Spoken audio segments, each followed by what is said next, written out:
welcome to Tune to Life.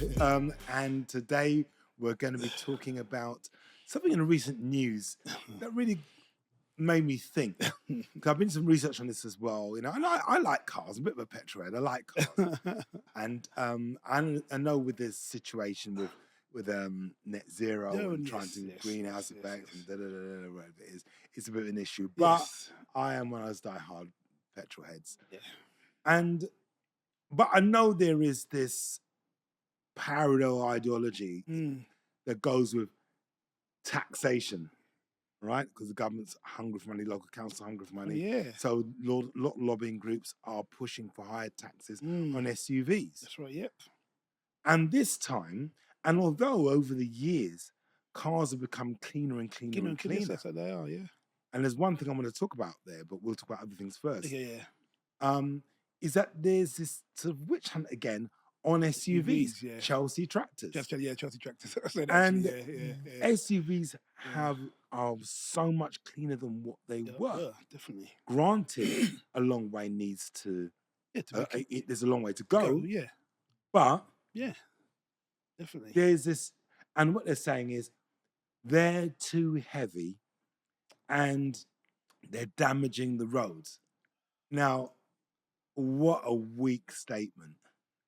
What a weak statement! An easy scapegoat if You know, I see it. really just Yeah. really wanting to tax because they run out of money and they were looking for something Yeah. or someone else to tax. Easy target. Because we all know that, and we'll cover that in a bit now. Four-door cars, four-door saloons were, and nice ones like Mercedes, four doors, BMW, four-door cars, Bentleys, etc., were seen to be saloon cars, were seen to be, you know, the epitome of where you need to be, Yeah. status symbol and the rest of it. Nice big saloon car, Yeah. you've made it, sort of thing. But as time's gone on, people have moved away from saloon cars into SUVs as a point of luxury for many different reasons. Not that the fact that these saloon cars weren't practical, because they were. They could take 5 adults in there and a big boot. Some people went for estate cars. But the situation is this: because the roads are so bad, prior to the massive evolution of SUVs, the roads are always had a badly disrepaired, speed bumps, the rest of it. It pushed people towards SUVs because they ticked all the boxes. SUVs have the practicality. You can carry people in there, carry lots of luggage, loads of luggage in there, and you can go over speed bumps, potholes with relative ease. And as well, you know, you have the luxury in them now. Or luxury, and they're quite fast. So they tick all the boxes for what people want.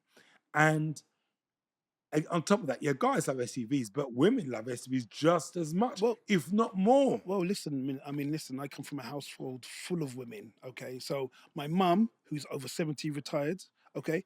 SUV, okay? Like a smaller sport, yeah?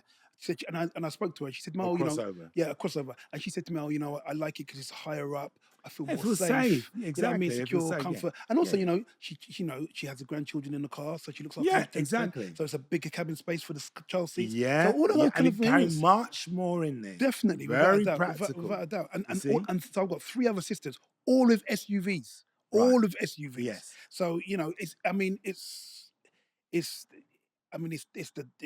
the way to go nowadays. Yeah. And then what I would say is this. So since 2020, there were 30 specific types of SUVs. Do you know that since 2025, there are 193 different SUV crossovers now? Yeah, different types. That's how popular they are. And the interesting element of it, what is people are saying, is that SUVs are heavier, more dangerous if they hit people, whatever it is, blah, blah, blah. They're more likely to die. Hold on. I haven't looked at the stats yet, so... And I can come to some stats a bit later. In a bit, yeah. But I'm looking at the stats. But the reality is this. Road deaths have come down dramatically. They have come right down. Yeah.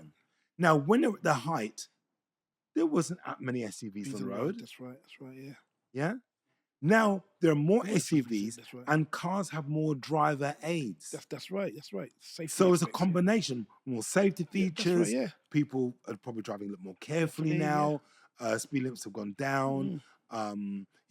There's so much more restrictions, cameras, That's whatever right. it is. Why you tax it? It's just a tax. That's right. That's right. It's just a way of taxing Yeah. people who have gone for SUVs because they are the most popular type of vehicular Vehicle, that's right. transport. That's right. That's the only reason why.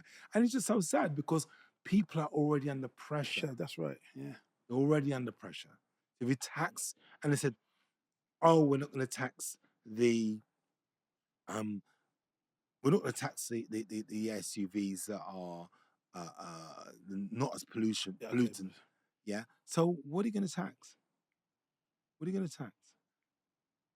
No, what are you going to tax? There's no SUVs with a 1 liter in there or a 2 liter. There are some 2 liters, but they just don't go anywhere. And probably more, But my point is, it's just a way of taxing. Taxing, yeah, of course it is. It's just a way of taxing. Joke. And thinking about this, although I'm jumping way ahead of myself, but I'm mentioning it now because we're going to go into so many other different things. That when we come about petrol and whatever, to me, it doesn't make sense because Porsche and other manufacturers have been heavily invested in e-fuels. Yeah. Right? And to me, we have the infrastructure for combustion engines already there.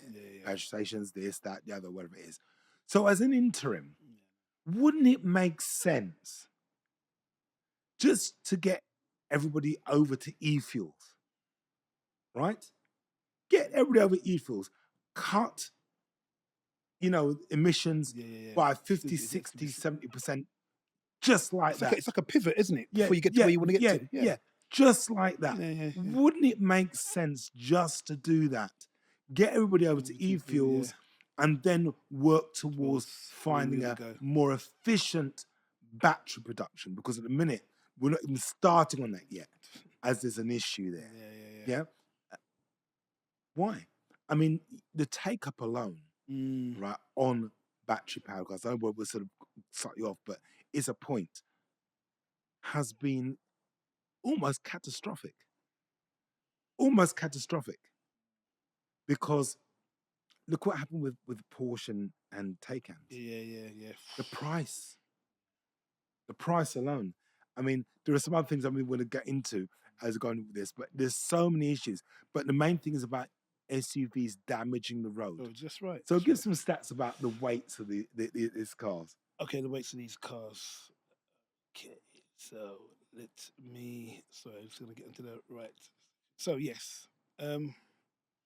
So in terms of kind of the weights of these cars, so I'm going to talk about. Not got it there. Yeah, I'm not. Yeah, it's not there. I'm looking because it's in the pollution section. Okay, weights. Okay, so all right. So here we got it. All right, here we got it. There we go. So an average weight of a car, as such, has increased from 1,153 kilograms, okay, to nearly 1,947 in 2023. Now, that has been because of the popularity and the rise of SUVs, okay, and also the surge of electric vehicles with heavier battery loads, okay. So the average range for an SUV is from 1,300 kilograms to 2,700 kilograms. Now, we've also got the electric SUVs, which obviously are going to be a lot heavier. Bear in mind, obviously, you've got the electric vehicle batteries. So you're talking about probably 1,800 to about 2,005, if not heavier than that. Yeah. In terms of SUVs. So quite significant. Now, the electric vehicles, the silent heavyweights, okay, they average in weight 1,800 to 2,276 kilograms. Now, even small electric vehicles start at about 1,750 kilograms, okay? And, we've not even really got into the heavier electric vehicles, which are substantial. Now, if I was to go down in terms of, so we talk about electric vans, 3,500 to 4,250 kilograms. okay, and there's 85,000 in this country. All right, just to kind of give a little kind of synopsis. Electric buses, yeah, 2,988 in service.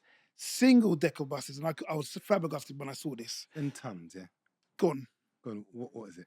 12,000 kilograms, and between 12,000 kilograms and 19,000. That's a single So decker. 12 tons. 12 tons 19 to 19 tons. tons. So yeah, so who's doing the damage? Seriously. What's doing the damage on the roads?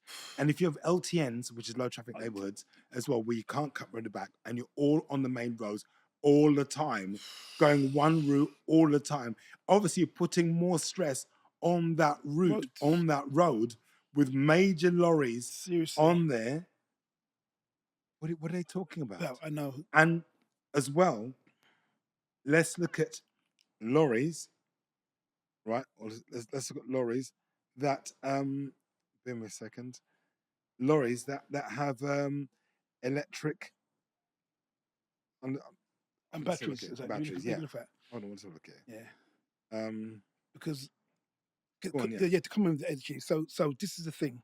So I was looking at in terms of the cars, vans, and buses and coaches and what they do in terms of the volume capacity on the roads. You've got cars that are doing on a yearly 256.1 billion miles as a collective. Okay, there's 42 million cars on the road. Vans 58.5 billion miles. Again, that's up by 1.3%.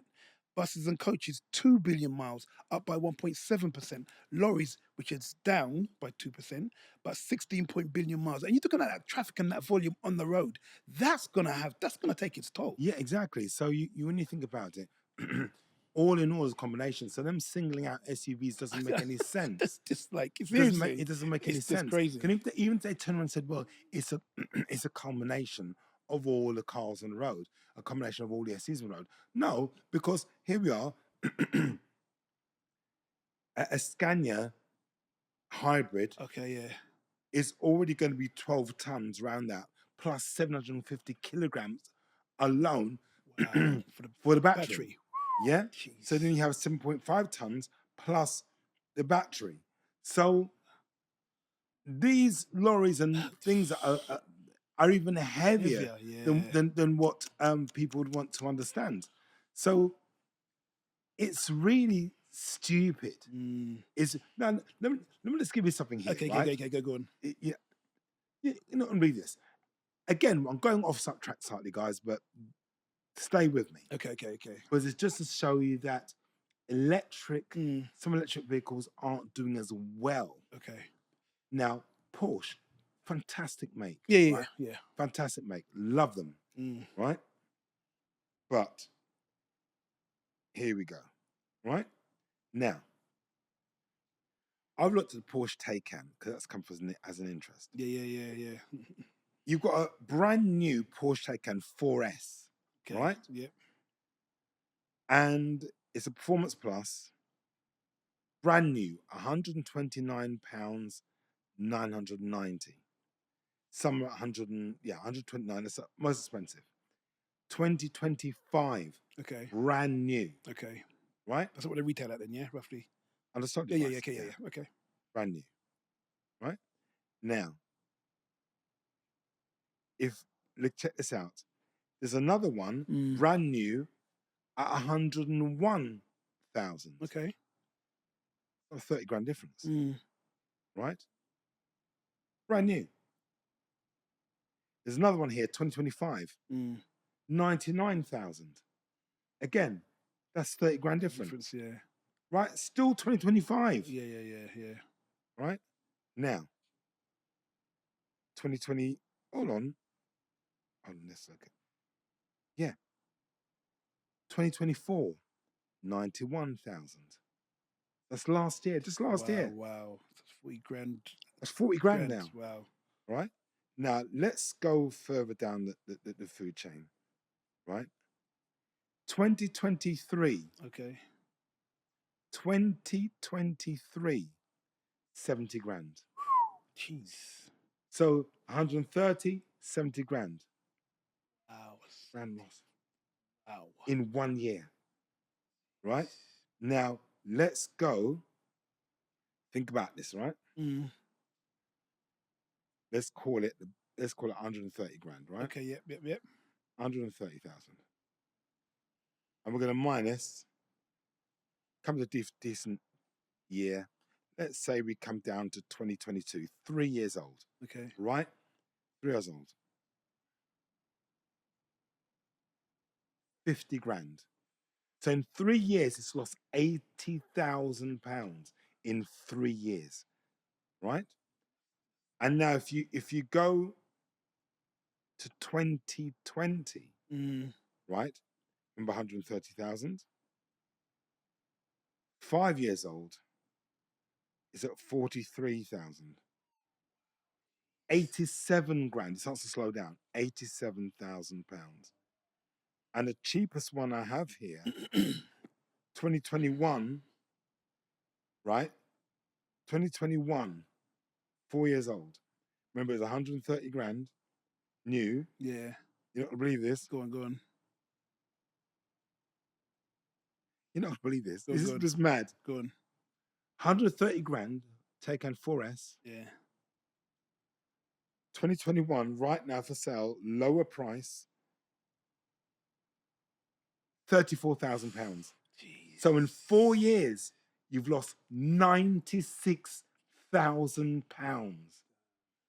So if you took that on PCP to get out of the car, you'd be paying some crazy price. Wow. £96,000 gone. That's scary. That's scary. That's scary. It's scary. You know what I mean? So if you finished your PCP, you finished it. You paid for it. Nothing left. Nothing left. So basically, you're paying for rental. You rented the car. And you spent £96,000 for the pleasure. The pleasure, yeah. It's got to be some pleasure. Yeah. You see, so you see, Wow. it's Yeah. that's not now. There's nothing wrong with the car. There are a few little technical issues here and there. Yeah. Nothing wrong with the car. It's a beautiful car. Looks beautiful, sounds beautiful, drives really well. Best electric cars in a minute. That's why people are a little bit scared. Yeah. Because people have been bitten. People have bought a brand new electric car, right? 4-year PCP. And they've checked their prices, and their prices plummeting. And they've got, oh my God. And they have got out of the car halfway through their PCP, right? And had to pay money to get out of the it. car, yeah. Yeah. Some are doing a little better than others, but it's not ready yet because the infrastructure is not there. You know, but charging points, the reliability issues. If one thing goes in the car can't move, it can't work. Tesla's got their own problems. All electric cars have their little glitches and little problems. That's why they're moving towards the whole SUV market. Yeah, you know, you know, this is the thing. I mean, I myself had a hybrid SUV. Pure problems. Battery issues. Wow. Yeah.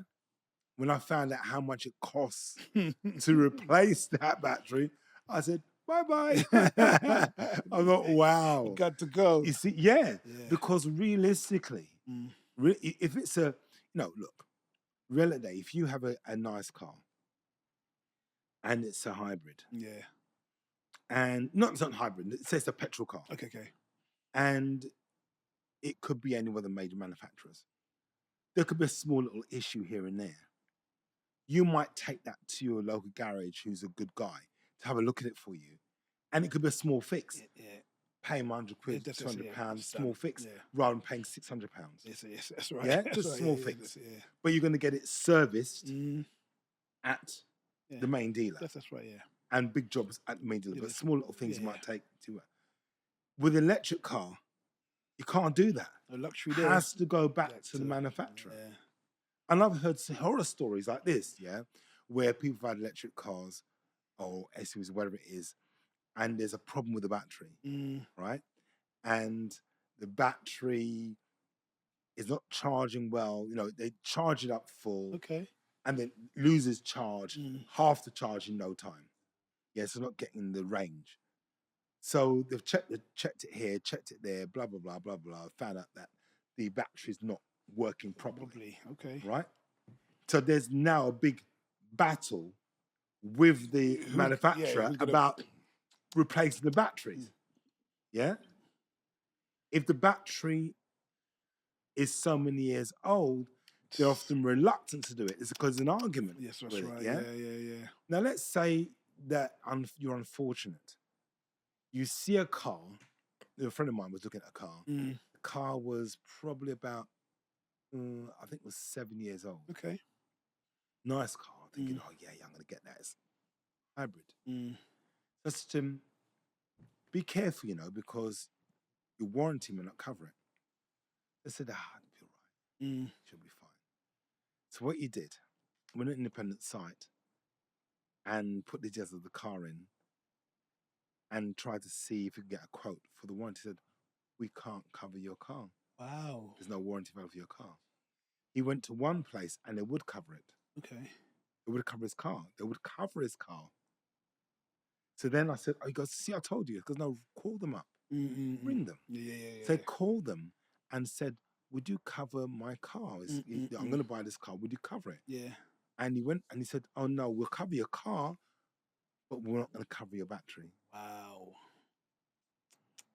So people need to be careful and ring their warranty companies, even if they say they'll cover the car, because you might get a quote for the car, but then the small print will say, we're not covering your battery. Because most manufacturers only cover the warranty for your battery between either 8 or 10 years. So if you buy a car that's 7 years old, you've only got 1 year on that. After that, you're on your own. Some do 7, some do 10. Right. You're on your own. And if there is a warranty company that will cover your battery, then there's a problem. I've heard of things like this.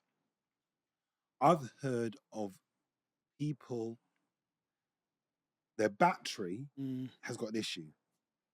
And some batteries, you can access the cells. Okay. Oh, yes, yeah, I've seen it before. Yeah. And some you can't. Yeah. And I've heard of some, what I've heard. I don't know if it's true or not. I've heard of some where the warranty will only cover changing a cell. Serious? In the battery. Wow. And not the whole battery. That's mad. So when they've come to claim, so we'll only cover the cell. And it's like, what's going on here? And we just said, oh no, we only cover the cell in there. And then it's packed, it's sealed. They only cover, so they said you're on your own. So then the owner would be left with an £8,000 or £9,000 bill. Because the battery will cost X amount of thousands of pounds to buy. Then the installation and VAT on that, which is the problem. So this is a real big issue. So, but I mean, I steered away. But my point is this: most SUVs are still petrol. Yes, that's right. Some are hybrid. I mean, I know that Land Rover have gone into this hybrid thing. Yeah. Most of them, I mean, BMW, Mercedes, a lot of them are hybrid. No, they are. But for me, I don't think I'll be going that way anytime soon, because I think that the technology isn't quite there yet. Maybe it's improved a lot more now. Okay. But am I buying a brand new one now? No. You know, can't afford to. But you know, the older ones, 4, 5, 6 years old, no, not touching it. Wouldn't touch it because, you know, they're not warranting it. You know, this is a bit of an issue. But yeah, all in all, I think there is this witch hunt again on SUVs, shelter tractors, because it's an easy way to tax, and they're looking to tax it, and it's unfair. No, definitely. It's completely unfair, and I think if they're not careful, they're going to make. If they keep on finding ways to tax people, they're just going to make, if it's in London or urban areas, just people just not going to want to live here. Because if you know, a car is something you can enjoy. Yeah. It's a personal bit of enjoyment. You know, yes, it is a bit of a status symbol. You've got a car. You think, oh yeah, you got a nice car. But then, if you're not looking at that, it is something that you can enjoy. You can look at it's like one of the biggest purchases you're going to make in a house and a car. Two biggest purchases in life. And you can enjoy your house. It's like, oh, look at my house to fix it up. That's my house. And your car. Yeah. Right? But if they're going to make it that your car becomes so problematic, then what are they going to do to people? If they're taxing the crap out of you for your house, council taxes going up again and all that stuff, and your car, it'll make it untenable for people to want to do well. If you are, it almost feels like people are going to be penalized for doing well. Yeah. So it's going to drive the ambition of people away from doing well. I mean, you'll never kill ambition. You never destroy ambition. People will just move. They feel that it's being unfairly unduly taxed. They'll just move. They'll just move. I think it's a wrong move to be doing. I think we should be moving to e-fuels, and that's where we should be going for a quick win. You know what? Without disturbing the infrastructure, and then slowly moving towards electric vehicles because of the environmental damage that looking for lithium does, and all the and child labor and so on in some of these countries, and all the sort of not so great ways in which it's being manufactured at the minute. It's an issue. Yeah, I mean, the thing is, Andrew, it seems like common sense in terms of what you're saying. But for some reason, common sense isn't common practice. Yeah, and it's not prevailing, is it?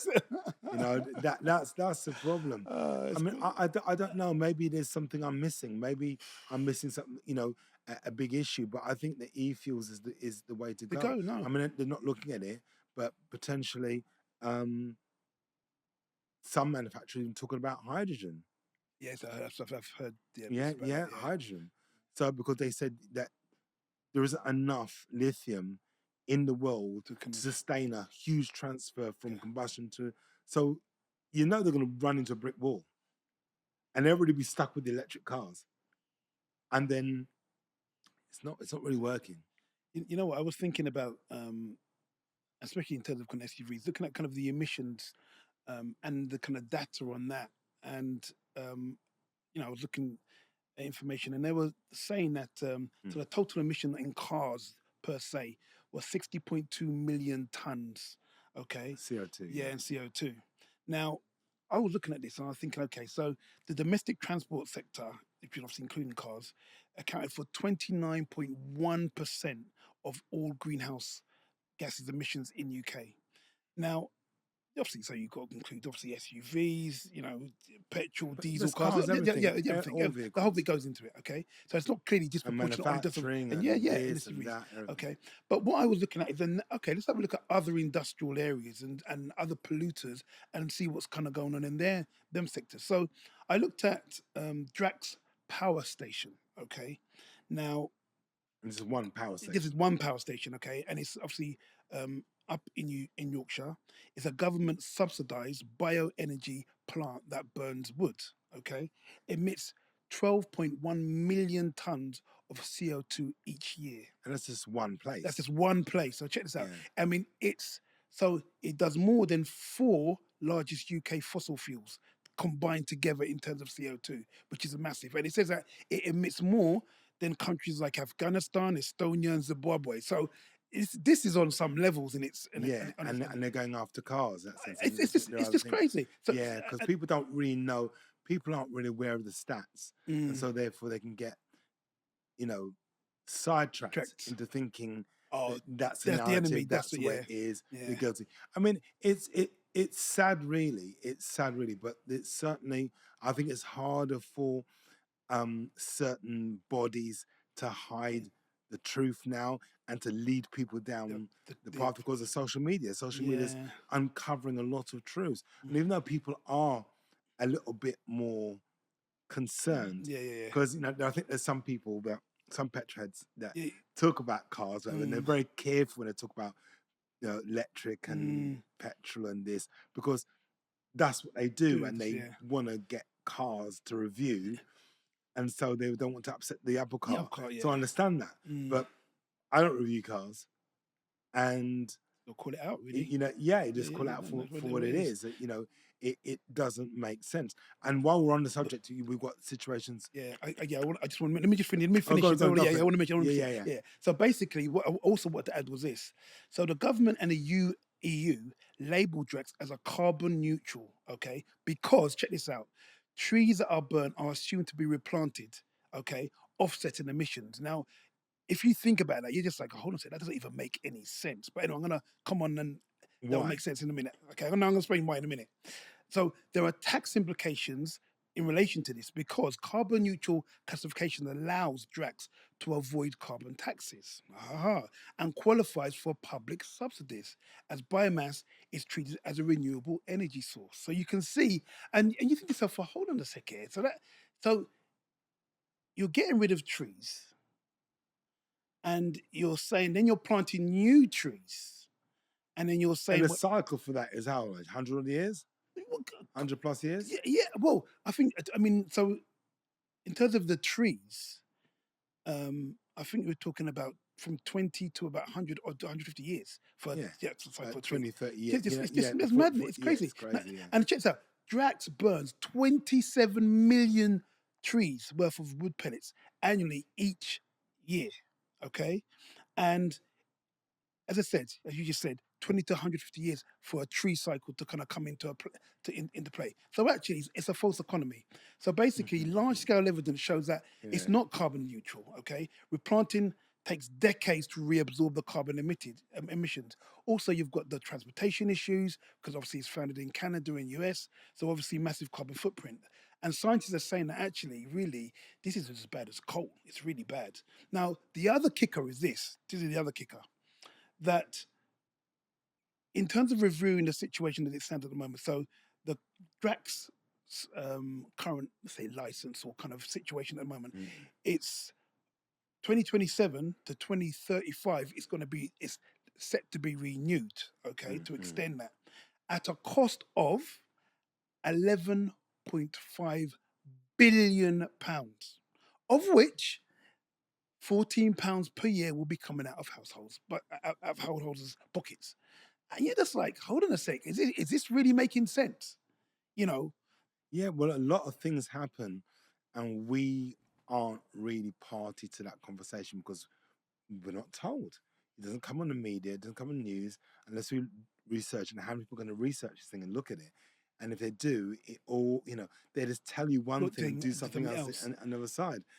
And the whole thing, and let's look at this while I'm going on about this, is it fits in quite nicely. Okay. Because if they're trying to tax us out of cars, to get us out of the cars, to tax the crap out of us, then where is the infrastructure for moving us around? Because our public transport system is not very good. I know, it's poor. It's not very good. I don't care that we've got more buses on the road. No, we've got look how heavy buses are destroying the road. There's a point. All right? And the electric buses are, the weight on that, as we have them. Secondly, they never run on time. Never run on time. You could be, how many times have I walked, and in a rare occasion, yeah. No, yeah. I catch a bus, and I'm waiting, and I've walked. I've walked to where I'm going to go. Because it's quicker to do that. It's quicker. You're waiting for the bus; it's not there. You think, I'll walk, and you get to where you're going, which is about a couple miles to 2-3 miles down the road, and the bus hasn't even come. Right? Trains always delayed. Never on time. Never on time. And the connectivity.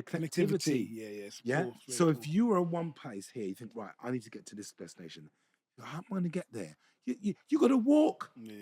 Now, there's nothing wrong with walking, but my point is this: if you're going to get people out of cars during the working day when they're supposed to be productive, doing things, it's all right to say, well, just walk is healthy for you. Yeah, but you cut down your productivity by 20, 30, 40, 50%, maybe even more. So what sort of business are you doing? What sort of, imagine in terms of what we do. If we had to rely on public transport we wouldn't have a business. Of course not. Of course not. Hell no.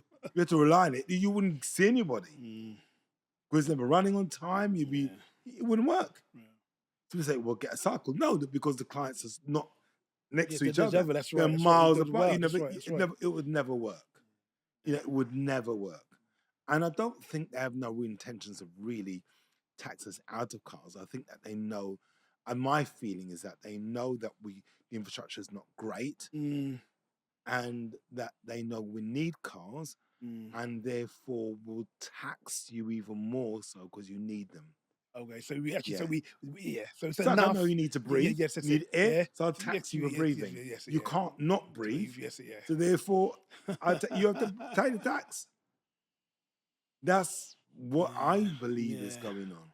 Mm, And I think it's not particularly fair. I don't think it's good for the country because it just makes people feel as if they're being taxed out of existence. definitely. And then the people that are productive, people that want to do well, will just leave. Mm, And people who potentially are really great for this country to come in and work and so on won't come because they'll think, what's the point? points, If yeah. you go there, if I actually do well, get a house, get a car, I won't be able to afford to run it. Yes, So yeah, they'll yeah. think, UK is not Yeah, a prospective place for me to come. That's right. I'll go yeah. elsewhere. Mm, That's what's going to happen. And they can't see it. And they're jumping in the bandwagon. That's what they do. So I think they need to reconsider it. And I think the pace at which they want to go for net zero, I think they need to, personally, I think they need to slow it down. Because they're running towards it and not taking other things in consideration. And I think there'll be problems with trying to hit their target. What damage will they do in hitting the target while they get there? I think that's a problem. You know I what think it needs though? to be a little more carefully considered. I don't think they should not chase for it. I Yeah. think they should chase for it, but I think of doing it in a more pragmatic way, Ways and carefully, and one that doesn't damage everything else well, in your ecosystem as you do it. I mean, okay, we know that China are obviously very advanced in terms of what they do, but I was reading something and I was like, China, over 25% of their electricity now comes from wind, solar powers. Okay, and they have a population of I think it's 1.4 billion people. So, Yeah. so I'm thinking to myself, we've only got 70 million people over here. And in essence, if we kind of start to pivot towards more of that direction, I think we're going to be moving in the right, in terms of where we need to go. Look, we have a different mentality here. It's a different situation here. China's completely different. Completely different. Yeah. I know in China, I thought it's probably a little bit more draconian. Yeah, okay, yeah, to some extent, yeah. a little more, much more control. Mm, But in terms of our infrastructure, gotcha. yeah, it's not great It's because poor. I don't think there was a type of investment that should have happened post the Second World War Yeah. and continuing since then. And then, So the type of investments that's come, I think it's come a little bit too late in the day to see enough change now. Because look at our roads. We don't have enough roads. Yeah, we're just about connected north to south.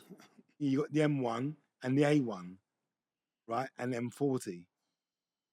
Yeah, that's about it. Yes, yeah. And the connectivity is not great. Yeah. So we should have built more roads. Yeah, definitely. Yeah, built more roads, 100%. And I personally believe that we should have something similar to like the Autobahn in Germany. Yeah. Connecting north and south. Yeah. Literally a sort of straightest road that you can go onto. And I think that they should do that and do it like a toll. Yeah. So you can get in your car. Yeah. Obviously there'll be roads you can come off where there's little things along the way, whatever. But you have to drive there, no speed limit, bash, straight in. I think M6 has got a toll, something similar to M6 that. got a toll. Something similar. Yeah, you can just go off and then just kind of. Yeah. Although you can't, it's not the speed. I think they should have an Autobahn. Yes. Yeah. That connects,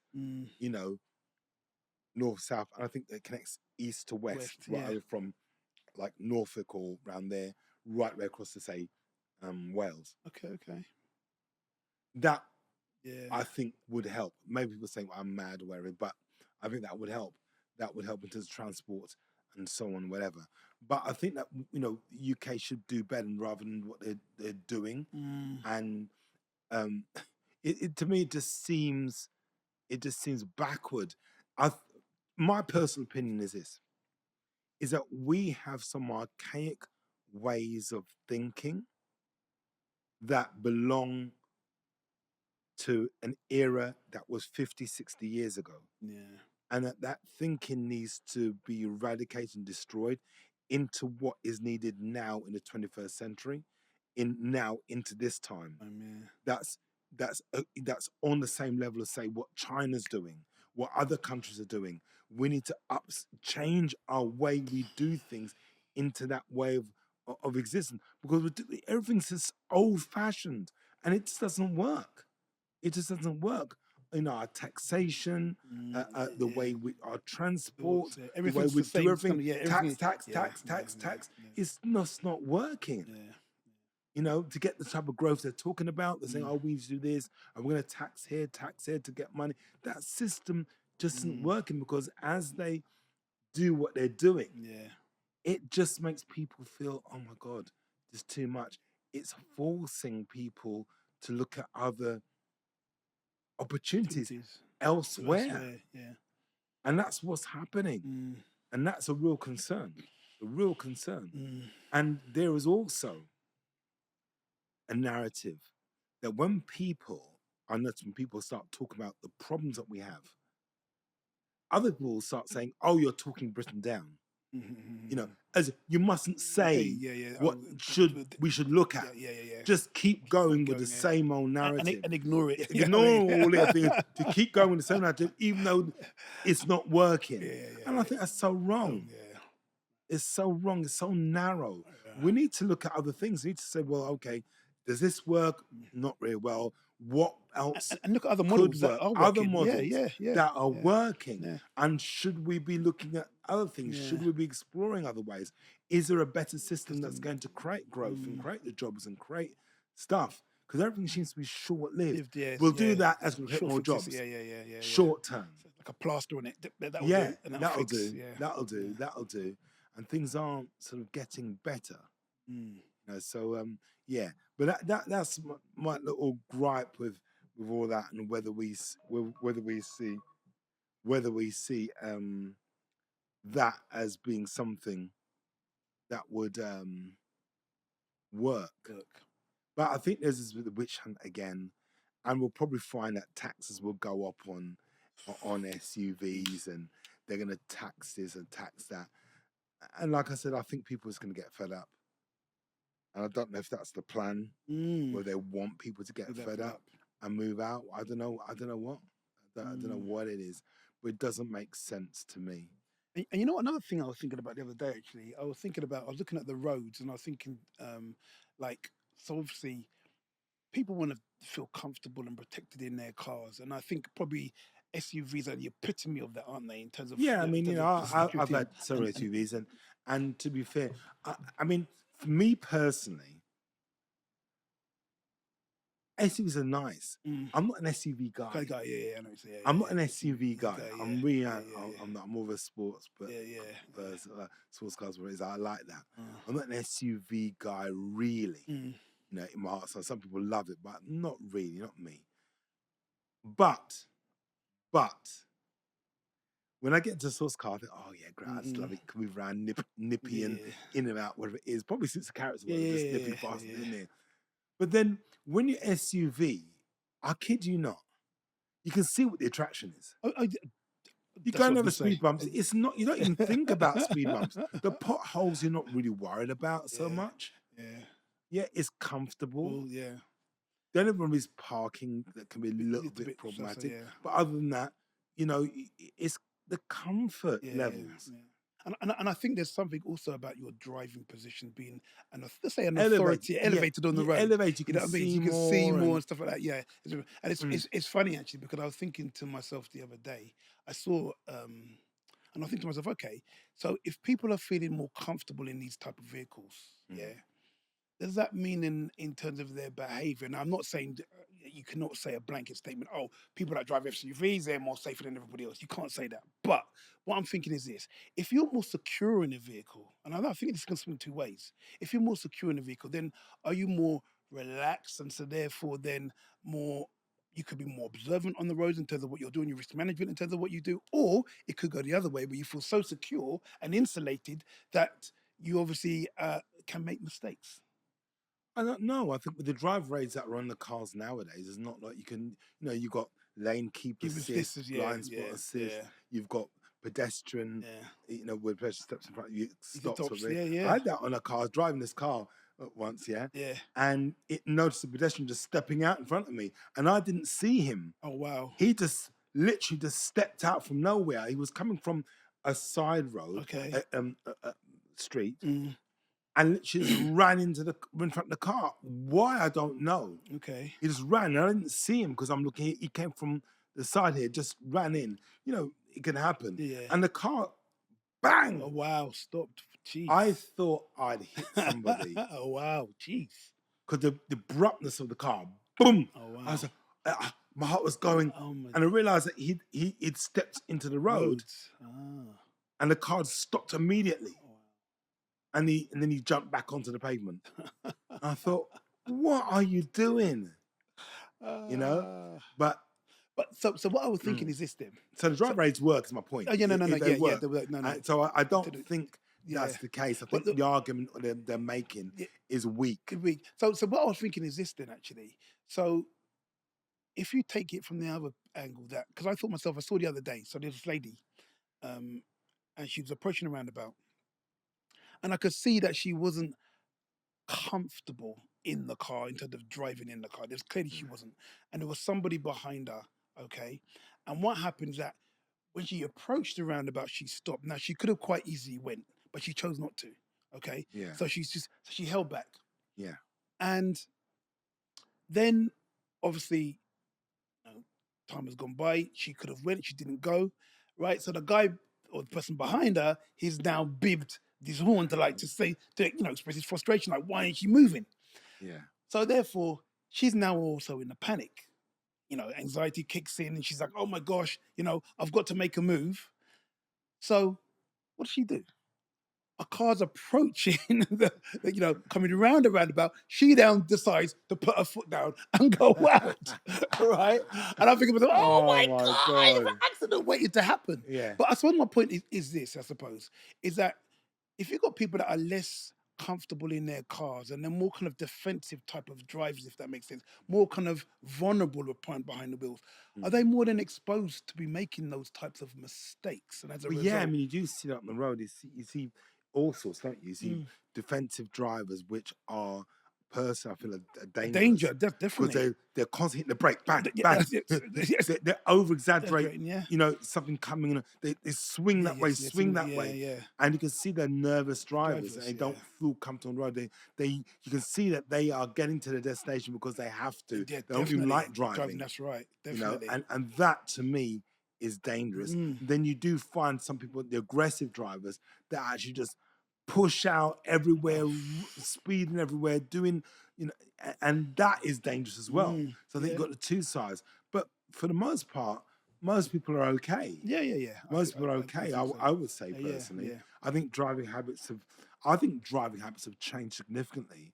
Although there is an increase of road rage on the roads. There is an increase of road rage on the roads. Yeah, there is. There is an increase in road rage, and I think that's effectively down to some of the drive rates in the cars. I think that's what it is. Okay. Some of the drive rates are like lane keep assist, whatever it is, and the bongs and so on. So if you drove over the speed, they've got bing, bing, bing, bing on these new cars.